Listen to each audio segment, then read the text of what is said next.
talking about favourite Origin games now. Andrew Johns, if we could take you back to live 80 minutes in a game, State of Origin, wearing the sky blue, which game you're going back to? Oh, this is an easy one for me. Game 2, 2005. I've been out for about 18 months. I had a knee reconstruction. I broke my jaw and I thought my Origin career was over. I really thought I'd never even play NRL again. And it's funny what happened. I was at the season launch for the NRL and I bumped into Wayne Bennett and he said, "How are you going with your rehab for your knee?" And at that stage I said, "I'm really struggling. I really don't know if I'm going to play again. I've got no confidence in it." He said, "Look, a couple of our players have gone through the Queensland Institute of Sport. They rehab knees." Yeah. So Michael Hagan went back and they contacted the Queensland Institute of Sport. I started going up there and I started getting great confidence and I was starting to come back full fitness. And I broke my jaw, which I was shattered at, but looking back, it enabled me to go up there and I based myself in Brisbane for about a month. And I rehabbed it. I've never trained so hard. And I came back so fit and focused. And for me, it was something that I thought something I loved was taken away. And I got back.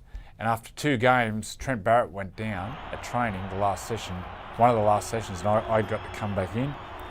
And for me, it was like, as I said, I thought it was taken away from me. I loved Origin footy and I got another opportunity. I remember the session, I got down there, and for me, it was like I was a kid again.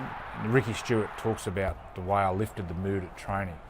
For me, I just knew I was going to play well. I think it's the best game I ever played at Origin level. We ended up going on and smashing Queensland in that game. Ended up going on and winning game 3 also and winning the series. But for me, it was my special time in Origin and probably the best I played. So despite the fact that you hadn't had a lot of footy under your belt, and we know how it finishes, absolute blinder, when you're standing there, the national anthem singing has been sung now. Are you knowing you're having a big game, or your reservations, or what was going through your mind? No, I knew. Did you? I'd been at Queensland, as I said, for a month, and I'd never trained so hard. I was just rock hard fit. And when you're fit physically, you're fit mentally. And I had this steely edge. I knew if I was given the opportunity, I would play well. So for me, there was not a doubt in the world that I'd play well. And the great things came to me when I made that sacrifice. I can't thank the people involved enough who were up there at the Queensland Institute. Scott Dickinson and Suki Graham, I still remember.